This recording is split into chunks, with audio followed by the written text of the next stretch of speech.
रामायणी 5। कहाँ लो कहो युगन की बाता, भूले ब्रह्म न चीन्हे बाटा।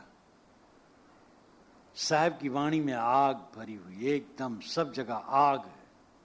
सारे कूड़े कचड़े को भस्म कर दे, डर वर कुछ नहीं। और डर करके सत्य का बोध होता भी नहीं। कम लोग समझे कोई हर्ज नहीं, लेकिन जो समझे वो निर्भ्रांत तो हों। अब अगर हम भी झूठे कहें, उसी लाइन में हम भी खड़े हो जाए तो क्या फर्क पड़ता है फिर। कालों कहो युगन की बाता। साहब कहते हैं युग युग की बात मैं कहां तक कहूं। भूले ब्रह्म न चीन्हे बाटा। कालों कहो युगन की बाता, भूले ब्रह्म न चीन्हे बाटा। हरिहर ब्रह्मा के मन भाई, बिबि अक्षर ले युक्ति बनाई। बिबि अक्षर का कीन बधाना, अनहद शब्द ज्योति परमाना। अक्षर पड़गुन राह चलाई, सनक सनंदन के मन भाई। वेद कितेब कीन विस्तारा, फैल गैल मन अगम अपारा। चौजुग भक्तल बादल बाटी, समुझ न परल मोटरी फाटी। भय भय पृथ्वी दौदिस धावे, अस्थिर होए न औषध पावे।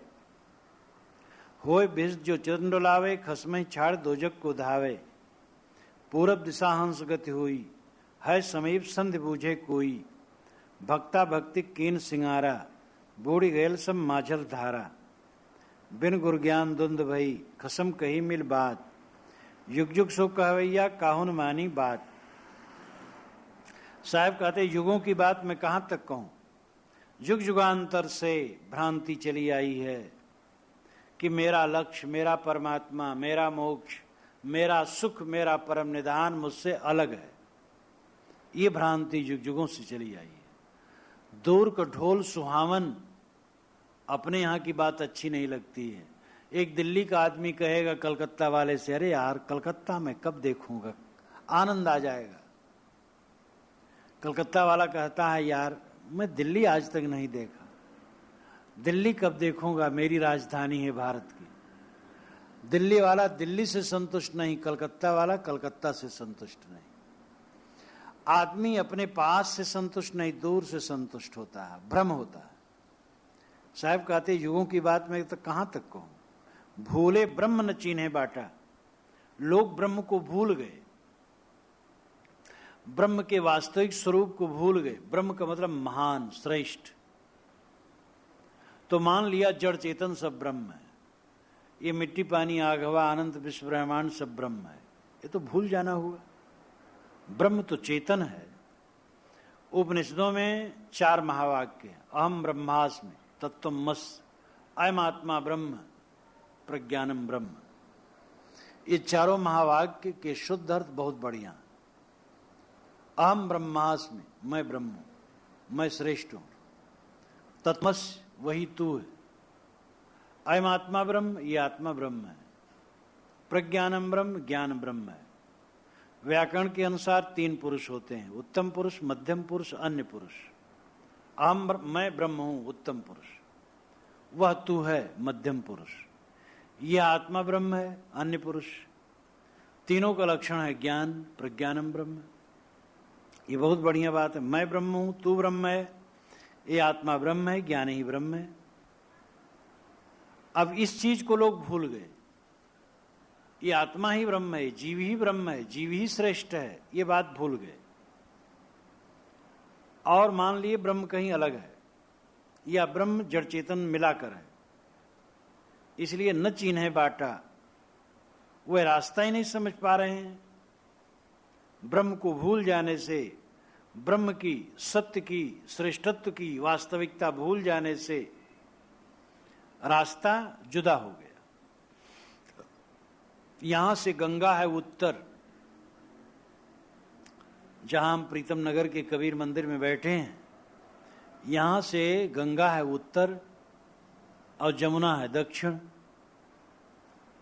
अब हम मान लें कि गंगा है पश्चिम अथवा दक्षिण, जमुना है उत्तर, तो ये गलत हुआ।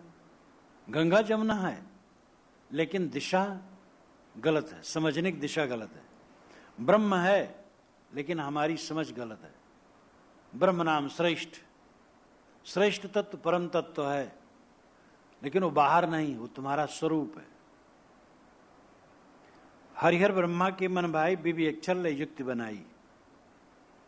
साहब कहते हरिहर और ब्रह्मा के मन में अच्छा लगा बाह्य कल्पनाएं, बाहर ब्रह्म खोजने की बात। हरिहर ब्रह्मा एक प्रतीक है कथन का, मतलब बड़े बड़े लोगों को यही अच्छा लगा कि प्रभु दूर है, रो गिड़ाओ नाचो गाओ प्रभु को रिझाओ। साहब कहते रो गाओ मत, नाचो गाओ मत, विवेक करो, अंतर्मुख हो।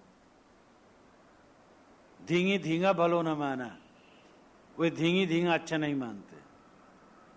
बिब अक्षर ले युक्ति बनाई। बिब कहते दो को, दो अक्षरों को मिला करके युक्ति बनाई कल्याण का। सोहम ओहम, आगे चल करके राम रा म मिलाकर, तो किसी प्रकार नाम जप का निर्धारण किया दो दो अक्षरों को मिलाकर। बिब अक्षर का कीन बधाना, इस प्रकार ओहम सोहम राम इत्यादि दो अक्षरों का बंधान किया कि नाम जपो, नाम जप से कल्याण होगा। नाम जपादि मन के निग्रह के लिए थोड़ा ठीक है, लेकिन अंतिम नहीं है। अंतिम तो नामी को समझना है। नामी कौन है? अनाहत शब्द ज्योति पर माना। अनाहत का शुद्ध शब्द है अनाहत। आहत का मतलब चोट खाया हुआ, जो बिना चोट की आवाज निकले वो अनाहत है, अनाहत नाद है। कान बंद करने पर नाद सुनाई देता है, और जो नाद के रसिक हैं वो बिना कान बंद के ही सुनते रहते हैं। शरीर में नस नाड़ियां दौड़ी हैं, उसमें रक्त वहन करता है और ध्वनि होती है, उसी को अनाहत नाद मान करके सुनते हैं योगी लोग, साधक लोग। कहते वो ब्रह्म है। अनाहत शब्द ज्योति पर माना, आंखें बंद किए, गर्मी दिखाई दी, कहे वही ब्रह्म है। अरे वो तो आपका दृश्य है, आप दृष्टा हैं उसके। तो साहब कहते हैं कि इस प्रकार लोग नाम जप में, शब्द श्रवण में, ज्योति दर्शन में अटक गए। ये सब साधक के लिए ठीक है। पहले कोई पवित्र नाम आप मानते हो, जपो, नाद श्रवण और ज्योत दर्शन करके मन एकाग्र करो, थोड़ा ठीक है। लेकिन अपनी स्थिति न शब्द में है, न ज्योति में है, न नाम में है। अपनी स्थिति तो अपनी आत्मा में है। अक्षर पढ़गुन राह चलाई सनक सनंदन के मन भाई। ये अक्षर पढ़गुन नाम वेद शास्त्रों को पढ़गुन करके, शास्त्रों को पढ़गुन करके लोगों ने रास्ता चलाया, नाना संप्रदाय चलाया। सनक सनंदन के मन भाई, सनक सनंदन सनातन सनत कुमार के भी मन में यही अच्छा लगा। बाहर भगवान को खोजने की बात चारों तरफ गूंज गई। वेद किताब कीन विस्तारा, फैल गैल मन अगम अपारा। वेद और किताब का विस्तार हुआ। पहले चारों वेद बने, फिर ब्राह्मण ग्रंथ बने, शतपथ ब्राह्मण, गोपद ब्राह्मण, ऐतरेय ब्राह्मण इत्यादि बने। फिर गृह सूत्र, सौर सूत्र, धर्म सूत्र बने, स्मृतियां बनी, महाकाव्य बने, पुराण बने, उप पुराण बने। फिर बाइबल, इंजील, कुरान इत्यादि बने, उनके हजारों हजारों ग्रंथ बने। संसार में ग्रंथों का विस्तार हो गया। वेद किताब कीन विस्तारा, फैल गैल मन अगम अपारा। मन फैल गया। गैल यहां अली गैली भाषा का शब्द है। आई लहली, गई लहली। साहब की भाषा भोजपुरी रही होगी। शायद जब भाषण करते होंगे तो खड़ी बोली तो बोलते होंगे, क्योंकि बीजक की वाणियां खड़ी बोली में है।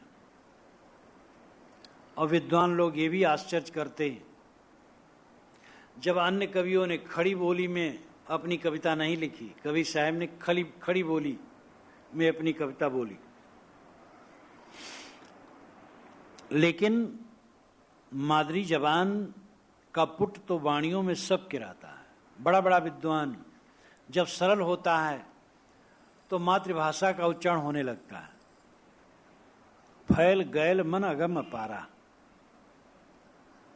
मन अगम अपार में फैल गई, फैल गया, मन अगम अपार में फैल गया, यानी अनियंत्रित हो गया।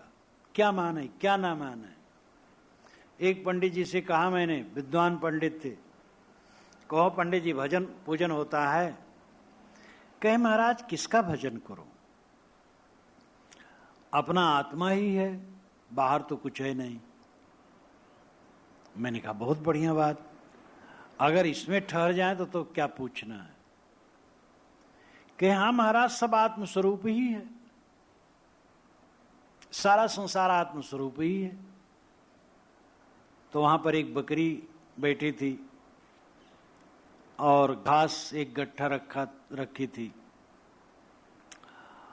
और टट्टी भी पड़ी थी, रेलवे लाइन थी।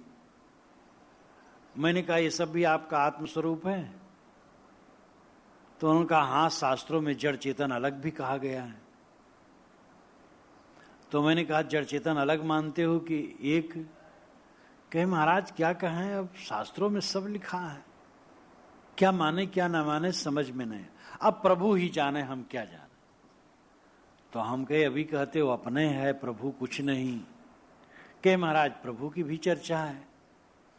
तो मैंने कहा फिर आप भक्तों को क्या कहते हो? कहे महाराज जब जो प्रसंग आता वही कह देता हूं, तो कुछ निर्णय नहीं है।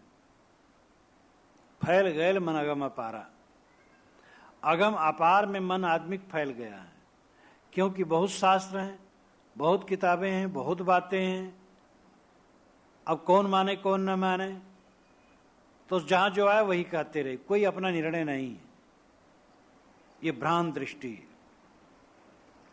चौयुग भक्तल बादल बाटी, समुझ न परल मोटरी फाटी।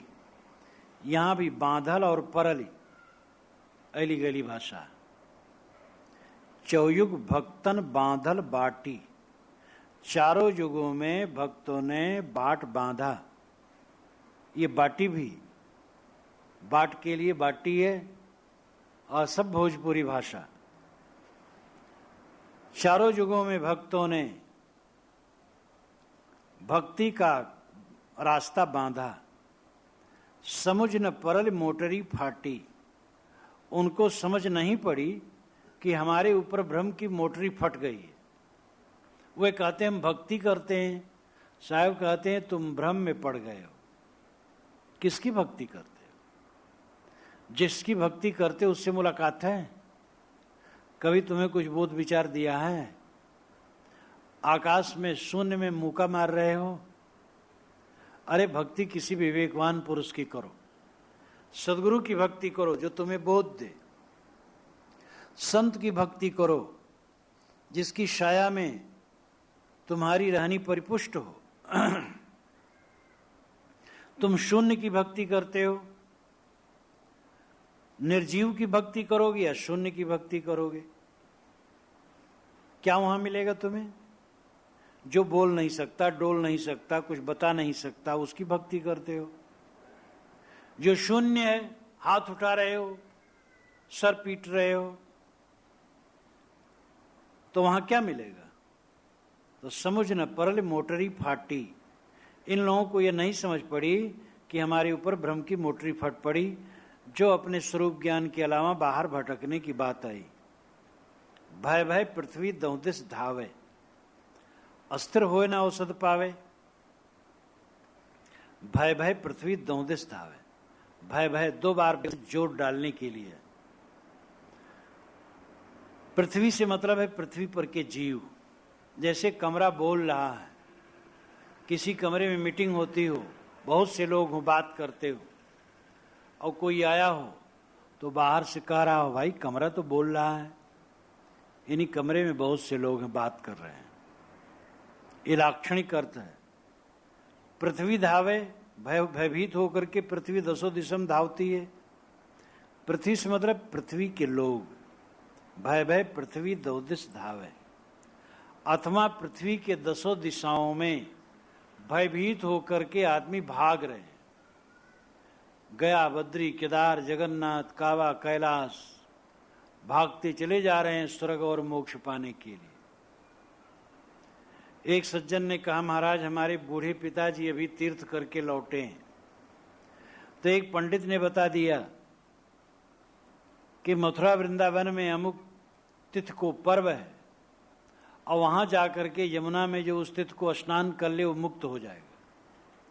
अब महाराज वो बूढ़े आदमी, ठंडी का समय है, वे सीधा भुक्का बांध रहे हैं कि हम वहां जाएंगे, आप उनको समझा दीजिए, परेशान होंगे। मैंने कहा वो मुक्ति लेने जाते हैं, मैं उनको रोक कैसे दूं? मेरे ऊपर ही नाखुश हो जाए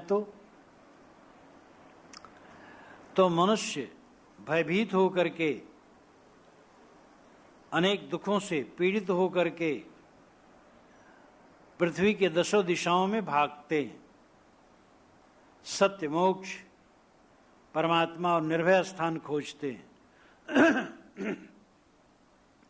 बाहर निर्भय स्थान कहाँ है? अस्थिर होए न औषध पावे, ना आदमी स्थिर होता है ना औषध पाता है। इसमें लिखा अस्थिर। अस्थिर का मतलब चंचल, स्थिर का मतलब स्थिर, लेकिन अपभ्रंश से लिखने में और पुराने ग्रंथों में ऐसा होता है। यहां अस्थिर का मतलब स्थिर ही समझना चाहिए। स्थिर होए ना औषध पावे, ना आदमी स्थिर होता है ना औषध पाता है। दौड़ना छोड़ो, संतों के पास जाओ, गुरुजनों के पास जाओ, ये ठीक है, और समझो और मन को स्थिर करो, मन बस में करो, फिर शांति के लिए औषध मिल गई। होए बहिष्ठ जो चित्त न डोलावे, खसमई छाड़ दो जग को धावे। साहब कहते हैं अगर तुम चित्त स्थिर कर लो तो स्वर्ग हो गया। बहिष्ठ नाम स्वर्ग, स्वर्ग हो गया, मोक्ष हो गया, निर्वाण हो गया, कल्याण हो गया। यहां बहिष्ठ का लाक्षणिक अर्थ है स्वर्ग, मोक्ष, कल्याण, परम पद की प्राप्ति। तुम यही तो चाहते हो, निर्भय, परमानंद, तो चित्त स्थिर कर लो बस। चित्त चलाते हो इसीलिए भय है। दुनिया के पदार्थों में तुम्हारा चित्त घूमता है और आग करता है। आदमी मरने से क्यों डरता है? क्योंकि जीवन से मोह है। जीवन का मोह खत्म हो जाए, मरने डर कुछ नहीं। जो जीवन का मोह छोड़ दिया वही जीवन को समझा। जो जीवन क्षणिक है और अपने बस में नहीं है, उसमें मोह करने वाला दुखी होगा। होए बहिष्ठ जो चित्त न डुलावे, जो चित्त को चंचल नहीं करता है उसका कल्याण है। तो इधर उधर दौड़ो मत, चित्त को स्थिर करो। खसमई छाड़ दोजक को धावे। लेकिन आदमी का मन तो वैसा है कि खसम को छोड़ करके दोजक को दौड़ता। दोजक नाम नरक। खसम कहते मालिक को, खसम मालिक, मालिक अपना आत्मा ही है, अपना चेतन स्वरूप ही मालिक है अपना, वही पति है, वही परमात्मा है। लेकिन अपने स्वरूप भाव को छोड़ करके मनुष्य का मन कल्पनाओं में और विषयों में दौड़ता है। और कल्पना और विषय क्या है? दोजक है, नरक है। स्वरूप के बाद सारा विषय जान, स्वरूप भाव गया बस नरक। इसलिए स्वरूप भाव में, आत्म भाव में टिको। गीता में भी ये बात कही गई, यस्तु आत्मरत रेव स्यादात्म तृप्तस्य मानवः आत्मन्येव च संतुष्टस्तस्य कार्यं न विद्यते। जो आत्मा में प्रेम करता है, आत्मा में संतुष्ट होता है, आत्मा में तृप्त होता है, उसके लिए कुछ करना बाकी नहीं। पूरब दिशा हंस गति हुई है, समीप संधि बूझे कोई। पूरब दिशा में हंस गति हुई। हंस पूरब दिशा में चलता है और दूसरी दिशा में नहीं चलता है। इसका शाब्दिक अर्थ करे तो बात समझ में नहीं आएगी। हंस पक्षी होता है, वो पूरब दिशा में चलता है। अरे उसकी रुचि सब दिशा में चलेगा। हंस का मतलब विवेकी, मानव। ये पूरब दिशा में चलता है। पूरब कहते हैं जहां सूरज उगे। बचपन में बच्चों को पढ़ाया जाता, बच्चों सूरज उगे तो उसके सामने खड़े हो जाओ, मुंह करके उसके सामने, और दोनों हाथ फैला लो तो तुम्हारे सामने सूरज है, और दाहिने हाथ की तरफ दक्षिण है, बाएं हाथ तरफ उत्तर है, पीठ की तरफ पश्चिम है। ये दिशाओं का बोध देने के लिए छोटे बच्चों को पढ़ाया जाता है। तो पूरब दिशा का मतलब सूरज जहां उदय हो। सूरज प्रकाश स्वरूप है, प्रकाश ज्ञान का प्रतीक है। तो हंस की गति प्रकाश के तरफ, ज्ञान के तरफ होती है। विवेकी ज्ञान परक बुद्धि रखता है, कर्मकांडी नहीं होता है, परोक्ष उपासना में नहीं पड़ता है। पूरब दिशा हंस गति हुई। हंस नाम विवेकी जो निर्क्षीर विवेक करता है वह पूरब दिशा में चलता है, आत्मज्ञान की दिशा में चलता है। हंस अहमसा से बना है। अहमसा में आ और विसर्ग उड़ जाने से हंस शब्द हो गया। कागज में लिख लो अहमसा, फिर आ काट दो और सा के आगे जो विसर्ग है काट दो तो हो जाएगा हंस। अहमसा का मतलब मैं वह। संस्कृत भाषा है अहमसा, मैं वह। जिसको मैं खोजता हूं वह मैं हूं, और उसी का संक्षिप्त है हंस। हंस का मतलब आत्मा, हंस का मतलब जीव, चेतन। तो चेतन आत्मा जब पूरब की दिशा में चलता है, ज्ञान की दिशा में चलता है, तब उसका कल्याण होता है समीप संधि बूझे कोई। ये बात समीप है लेकिन संधि बूझता है कोई। संधि नाम भेद। समीप भी कहने के एक तरीका है। तो स्वयं तुम्हारा स्वरूप ही तुम ही हो। मन समेटो, अपने आप में लीन हो, बस खत्म मामला, कुछ खोजना नहीं है। भक्ता भक्ति कीन सिंहारा, बूढ़ी गैल सब माजल धारा। लेकिन साहब खींच करके लगता कहते हैं ये भक्त लोग भक्ति श्रृंगार करके बीच धारा ही में डूब गए। स्वरूप ज्ञान की बात कहे लेकिन फिर उधर मन चला गया कि नाच कूद रहे हैं लोग, रिझा रहे हैं किसी भगवान को, और चाहते कहीं बाहर से मिलेगा कुछ। साहब कहते भक्ता भक्ति कीन सिंगारा। ये भक्त लोग भक्ति का श्रृंगार करते रह गए, रिझाते रह गए नाच गा करके दूसरे भगवान को। बूढ़ गयल सब माजल धारा। माजल धारा में, माझ धारे में सब बूढ़ गए। माजल नाम बीज। ये भी गयल और माझल, ये भी एली गैली भाषक पुट है। इस पर भी लेख लिखा जाए तो पूरा एक बढ़िया लेख हो सकता है। बूढ़ गयल सब माजल धारा। साहब कहते हैं सब मध्य धारा में डूब गए मन के, और भक्ति करते रहे बाहर। अरे स्वरूप की भक्ति करो।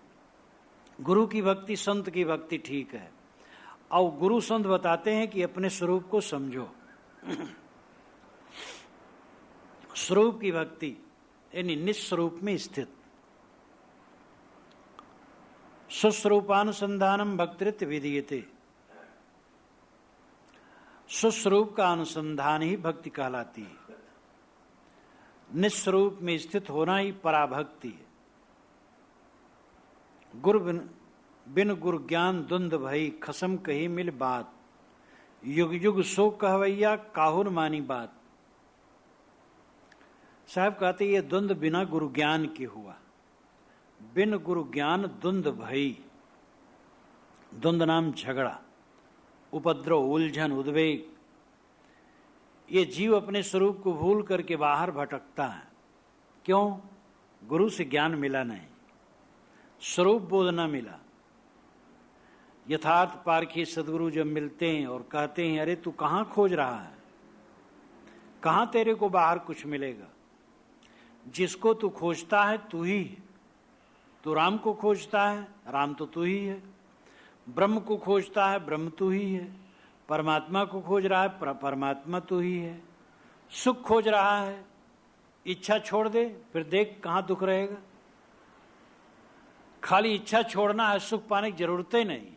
सुख है सुख, और इच्छा करके दुख से भरे हो और फिर ऊपर से सुख खोजते हो।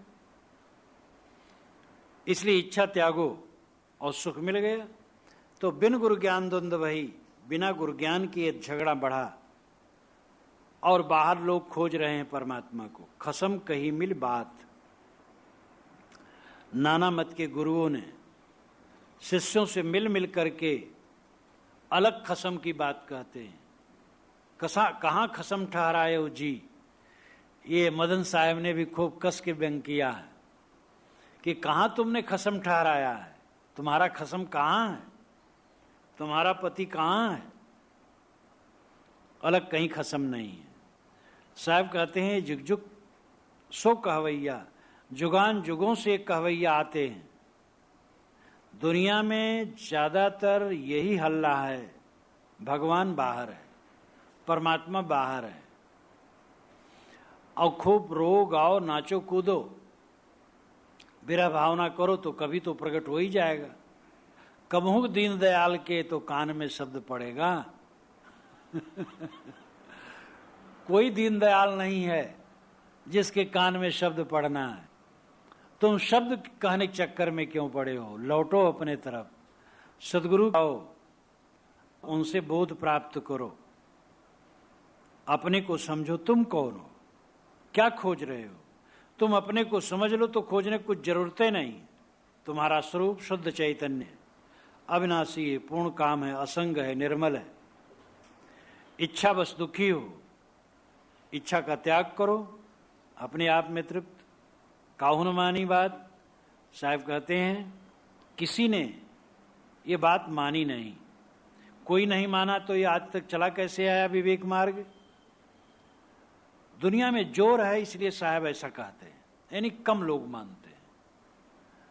बस बाहर खोजने के चक्कर में पड़े, कुछ करना ना पड़े, नाम ले लो, प्रभु सब पाप काट दे और मुक्ति दे दे।